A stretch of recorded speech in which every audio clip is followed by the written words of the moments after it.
भगवान शिव का सच्चा भगत। एक नगर में भगवान शिव का एक भव्य मंदिर था, जहां हर वर्ष दूर दूर से शिव भक्त शिव जी के दर्शन के लिए आते थे। श्रावण का महीना था।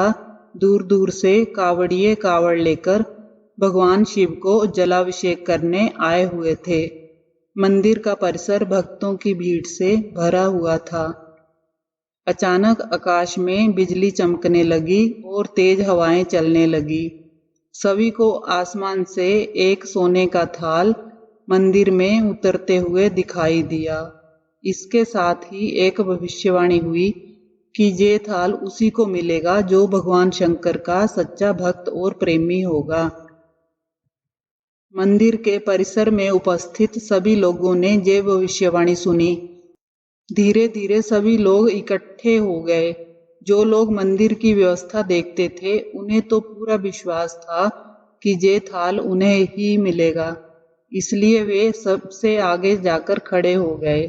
सबसे पहले एक पंडित जी आए और बोले, मैं प्रतिदिन महादेव का अभिषेक और पूजा करता हूँ, इसलिए मैं ही भोलेनाथ का सबसे बड़ा प्रेमी और भक्त हूँ। ये थाल मुझे ही मिलना चाहिए। इतना कहकर जैसे ही पंडित जी ने थाल उठाया, थाल पीतल का हो गया। ये देखकर पंडित जी बड़े लज्जित हुए। उन्होंने थाल यथास्थान पर रखा और वहां से चले गए।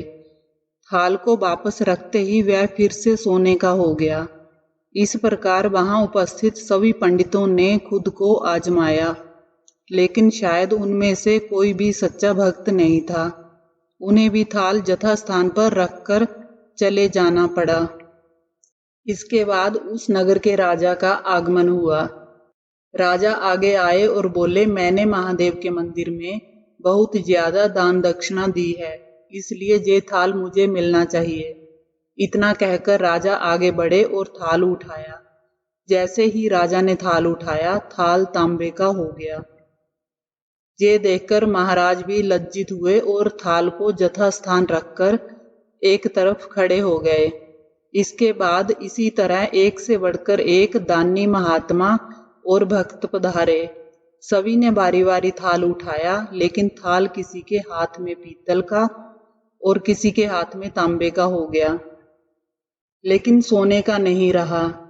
तब लोगों को पता चला कि हम में से कोई भी महादेव का सच्चा भक्त नहीं है। उसी समय एक किसान मंदिर में आया। वो बेचारा महीनों बाद आज सोमवार के शुभ अवसर पर शिव जी के दर्शन करने आया था। वह गरीबी और गृहस्थी के बोझ के तले दबा दिन रात खेतों में मेहनत मजदूरी करके अपना और अपने परिवार का गुजारा करता था। जब वह आ रहा था तो रास्ते में उसे एक भिखारी मिला और उससे कुछ खाने को मांगने लगा।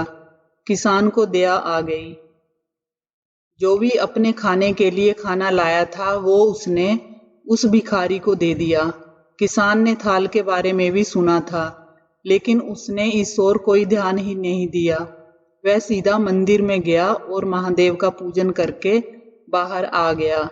जब वह परिक्रमा करके जाने लगा, तभी पीछे से एक व्यक्ति बोला, भाई तुम भी थाल को उठाकर देख लो। हो सकता है तुम ही वह सच्चे भक्त हो जिसके लिए ये थाल आया है। किसान को लगा वह व्यक्ति उसका मजाक बना रहा है। किसान ने हंसते हुए कहा, भाई मैं तो कभी पूजा पाठ भी नहीं करता हूँ। महीनों में एक आध बार मंदिर आ पाता हूँ। मैं सच्चा शिव भक्त कैसे हो सकता हूँ? वह व्यक्ति बोला, भाई हम तो थाल को उठाकर देख चुके हैं। हमारी भक्ति तो 2 कौड़ी की भी नहीं है। अब तुम भी अपना हाथ लगाकर देख लो। सोने का थाल मिले ना मिले, किंतु ये तो पता चल ही जाएगा कि तुम्हारी भक्ति में कितनी सच्चाई है। लोगों के बार बार कहने पर आखिर उस भोले वाले किसान ने जाकर थाल उठा ही लिया। जैसे ही उसने थाल उठाया, लोगों के आश्चर्य का ठिकाना नहीं रहा। सोने का थाल रोशनी से चमचमाने लगा। ये देख सब लोगों में खुशी की लहर दौड़ गई। सभी लोग उसके जयकारे लगाने लगे और पूछने लगे कि भाई तुम ही सच्चे भक्त हो, अब हमें भी बता दो कि तुम कैसी भक्ति करते हो। जिससे महादेव तुमसे इतने प्रसन्न हैं। तो किसान बोला, भाई मैं कोई भक्ति नहीं करता, मैं केवल दिन भर खेतों में काम करता हूँ और थोड़ा समय निकालकर जरूरतमंद लोगों की मदद कर देता हूँ। इसके अलावा मैं कोई विशेष कार्य नहीं करता। लोग पूछने लगे, तुम लोगों की मदद क्यों करते हो? किसान हंसते हुए बोला, दूसरों के चेहरे पर मुस्कान देखकर मुझे जो आनंद और खुशी होती है उसे मैं शब्दों में बयां भी नहीं कर सकता हूँ। शायद यही कारण है कि महादेव मुझसे खुश हैं। इसलिए कहा जाता है कि सत्कर्म का आरंभ भी आनंद से होता है और अंत भी आनंददायक होता है। दुष्कर्म का आरंभ भी दुख से होता है और अंत भी दुखदायक होता है। अगर आप सैकड़ों मील की तीर्थ यात्रा करके भी दूसरों का दिल दुखाते हैं तो आपकी इस तपस्या, साधना और महादेव के दर्शन का कोई लाभ नहीं है। आपको ये कहानी कैसी लगी कमेंट करके जरूर बताएं। अच्छी लगी हो तो वीडियो को लाइक करें, चैनल को सब्सक्राइब करें।